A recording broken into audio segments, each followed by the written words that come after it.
So if you have a stage 3, or if you just opted to get a single fuel can carrier, this is a fuel can, NATO fuel can carrier. The upper part here is the holder, and then the lower part is a fuel can rack.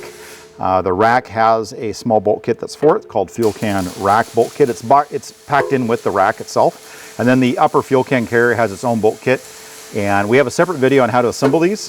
It's pretty straightforward. It just screws together with using the stainless steel hardware that's all provided. And then the latch goes on it. But you go ahead and pre-assemble these. Watch the video that we have if you need to see how to put this together. And then as far as mounting the assembly, this has all been pre-built here. So I can go ahead and take the assembly now and just slide it right onto the swing arm. And it's going to come up and then drop right over the swing arm. So when this goes on, one of the key things that we're doing when this goes on is that not only are we bolting this in place, but we have a mechanical lock because of the way we designed the lower mount. That way we're able to get a really good grip on this fuel can, because of course there's a lot of weight here and it is hydrocarbon, so we want to keep track of that.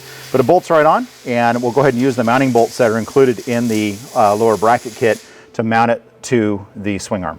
So for putting the fuel can carriers on, just drop it on, grab the mounting hardware. We got these 3-inch long 3/8/16. Take a washer, put it on the head. And you're going to take the washer and you're going to come around to the side here and slide it from the front. I'm just going to bring it back and have it come through the back hole. And so now it's ready for a washer, lock washer, and nut.